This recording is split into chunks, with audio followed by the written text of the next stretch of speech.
George শোনো, ভিতরে tender meeting হচ্ছে, এখনো সময় আছে, মেনে নাও মিথ্যা বলেছো। যখন এসেই গেছি তখন ভিতরে গিয়ে দেখা যাক। এ ওভাবে মানবে না। যখন নিজে কেউ তার ক্ষমতা দেখাতে চায় তখন এত দেরি করে লাভ নেই। ক্যাথরিন, চলো ভেতরে যাওয়া যাক।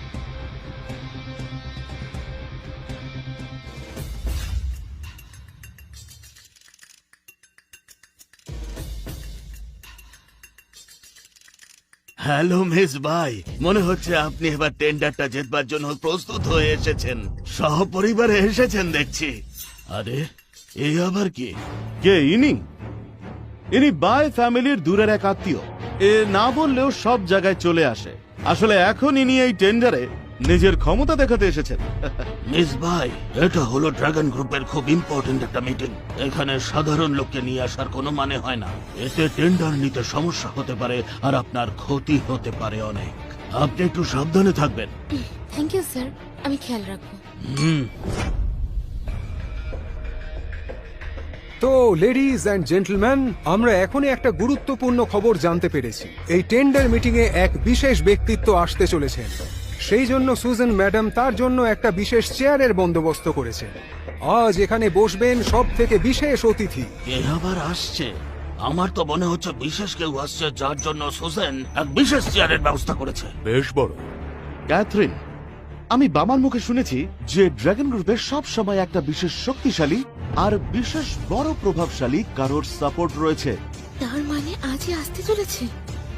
একবার দেখা হলে তো আমাদের অবস্থাই পাল্টে যাবে। তখন আমরা সবার উপরে থাকবো। শিন ফ্যামিলির তো উঁচু মহলেও যোগাযোগ আছে।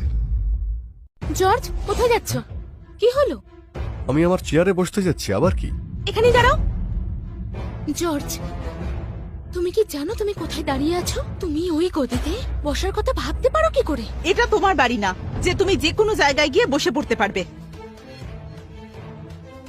তোমার সাহসের তুলনা নেই। আরে বাচ্চা শোন, এই চেয়ার সুজেনের বিশেষ অতিথির জন্য রাখা হয়েছে আর তুই সেখানে বসতে চাস? এত সাহস কি করে আসে তোর?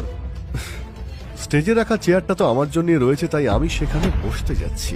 কি করছো তুমি? পাগল হয়ে গেছো নাকি?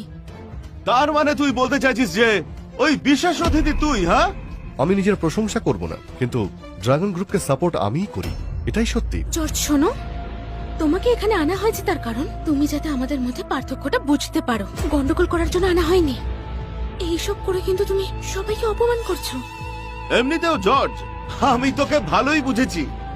বাই ফ্যামিলিকে তো একদমই বোকা বানিয়েছিস, আর এখানেও এসে গেছিস সবাইকে বোকা বানাতে। আচ্ছা তুই নিজেকে কি মনে করিস বলতো?